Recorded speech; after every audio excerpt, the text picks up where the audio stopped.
చంద్రబాబు నాయుడు పెట్టిన చిచ్చు ఇప్పుడు రాష్ట్ర పరువు పోయిందనే చెప్పాలి. చంద్రబాబు నాయుడు ఇంకా ఇచ్చిన హామీలను ఎక్కడ ప్రజలు అడుగుతారనే ఉద్దేశంతో ఆ దేవుణ్ణి ఎంతో పవిత్రమైన తిరుపతి దేవస్థానాన్ని దేవుణ్ణి రాజకీయాల్లోకి లాగి చంద్రబాబు నాయుడు తిరుపతి పరువే తీశాడని చెప్పుకోవాలి.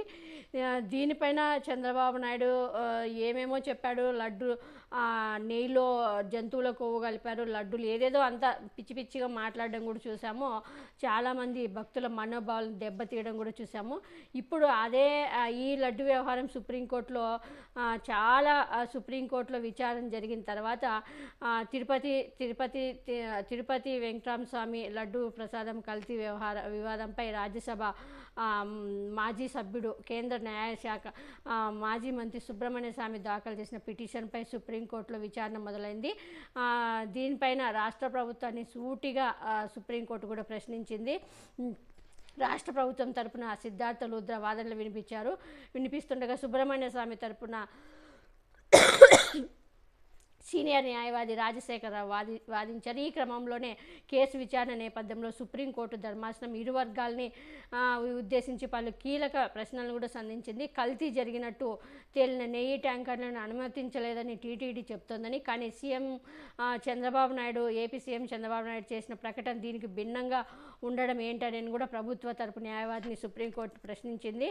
సుప్రీంకోర్టు న్యాయవాదిని స్పందించింది. ప్రాథమిక స్థాయిలో నాణ్యత పరీక్షలు పాస్ కాకపోతే ట్యాంకర్ లోపలికి అనుమతించబోమని టీటీడీ చెప్తుంది. అయితే కల్తీ జరిగిందని చెప్తున్న శాంపుల్స్ని ఎక్కడి నుంచి సేకరించారు, తిరస్కరించిన ట్యాంకర్ నుంచి సేకరించారా, అలాగే తయారైన లడ్డూల్ని టెస్టింగ్కి పంపారా, లడ్డూలో కల్తీ జరిగిందని నిర్ధారించారా అని సూటిగా ప్రశ్నించింది. అంతేకాకుండా ఈ కేసులో రాజకీయ జోక్యంపై కూడా అత్యున్నత ధర్మాసనం కీలక వ్యాఖ్యలు కూడా చేసినట్టు సమాచారం తెలుస్తుంది.